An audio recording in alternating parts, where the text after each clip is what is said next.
Yo, it's your man with the plan, Mark Solars here to talk about Legend of Zelda, Hyrule Warriors, Age of Calamity. And I'm just here to talk about everything I really liked about this game and just to give you my general feel about this game and how I felt about it in general. I ain't gonna go too deep into it because for spoiler reasons and several other reasons, but for mostly spoiler reasons because there are some twists in here that people really probably wouldn't have expected. But just to get right away with for my first impressions or what I thought about this game in general, the first thing I want to talk about is gameplay. And the gameplay for this game, I gotta say, is very good. I gotta say, the only thing I didn't like, I think there were so many missions. Oh my god! And like sooner or later, I didn't even. There was a point where I was like, oh my god, I just tried to continue with the main story, but the main story is like you need to be 10 levels higher for this main story quest. That I was like, oh my god, so you have to go through the missions sometimes, and there's a lot of them. The missions aren't that varied to me, so there's like 100 of them. There's still like 50 of them left. I swear to god, I did like 75 of them. There's so many missions in this game. Oh my goodness. It's like the only problem I had, I think, when it came to gameplay.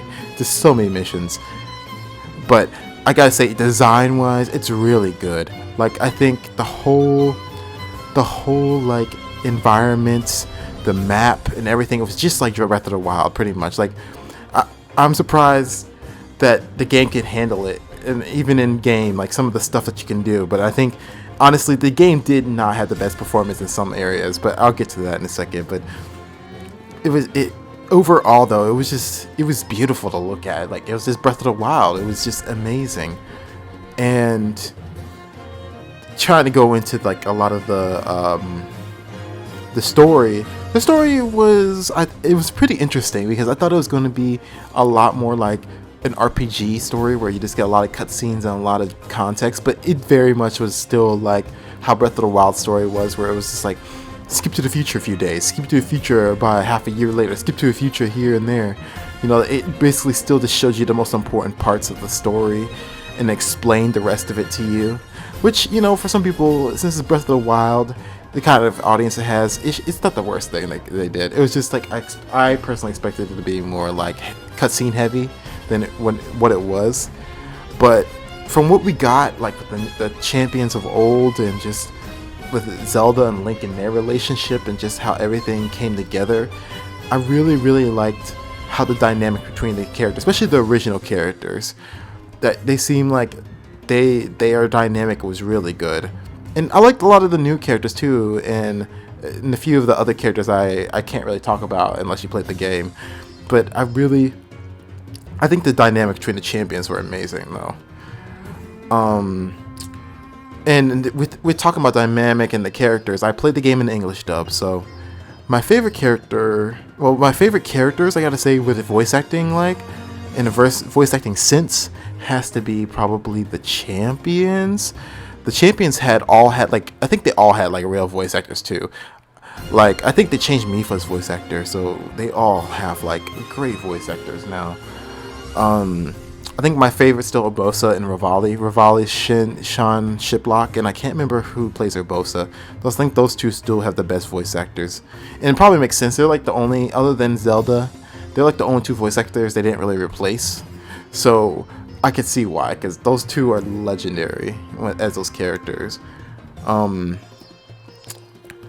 gotta say, in performance-wise, this game, how to explain this? The performance for this game was it was good at the beginning, but as the game got harder and harder and harder, I felt like the with so many enemies on the screen and having that Breath of the Wild art style and just how everything worked together, I felt like, oh my god, there was times when, especially since I played Impa, which is probably one of the worst characters performance-wise to use close to the end of the game. It was just like, oh my god, like when things went crazy, it would, like the game actually literally freeze frame for a second before it got back to the action. And it was just, you could tell the Switch can barely just handle some of the stuff that the game had, and the effects and the particles and all that stuff. So the performance was really good until you got close to the end of the game. And I think the game was actually pretty pretty well, it probably could have been more optimized, but it was decent. I played on pretty much hard difficulty until probably the last 3 story missions, because the last 3 story missions were ridiculously hard. So as soon as I saw that one mission, I was like, I did like 40 minutes or 20 minutes on hard mode, and then I was just like, couldn't go any further. I was like, okay, no, I'm gonna have to quit this and like go back to normal, because those last 2 or 3 missions were ridiculous. And because Guardians take up like your whole all your health, even worse than it is in like the regular Breath of the Wild. Like they take up all your health if you get hit by them, and there's like 5 of them, and they just completely destroy you. So that's the reason why those last 3 missions were ridiculous. In the sense of like, I don't want to spoil anything, but like a lot of the stuff that they had in this game reminded me so much of like Ocarina of Time. A lot of the stuff reminded me of Ocarina of Time, and I'm really excited to see where the series will go next with it. It's interesting. Once you play the game or you look up stuff on the game, you'll see what I'm talking about. But it reminds me of Ocarina of Time, and I'm curious what Breath of the Wild 2 is going to be like now that we know what we know. And I gotta say, for this game overall, I think I've played at least 2 other games that's like Hyrule Warriors, like the Warriors series, and that was Persona 5 Scramble, the one that hasn't came out in English yet. I played that in Japanese. I really liked the story. It made me cry. And I can't remember the other game I played. I played another one of them.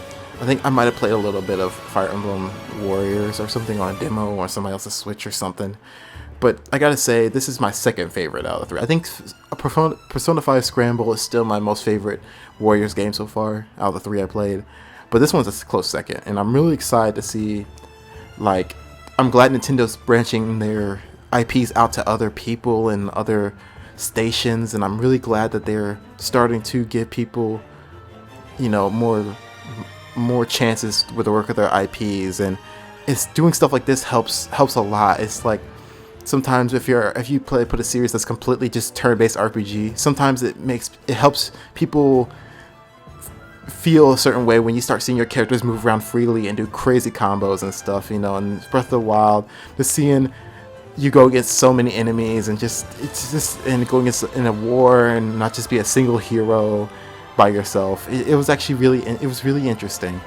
I think they tune up some of the writing segments. I do feel like they could put more epic stuff in their story if they wanted to, but I'm feeling that they're not trying to go for that. They're just trying to go for Zelda. It's very Zelda, the story, for the most part. There's actually the twist is not like Zelda, but the rest of it is.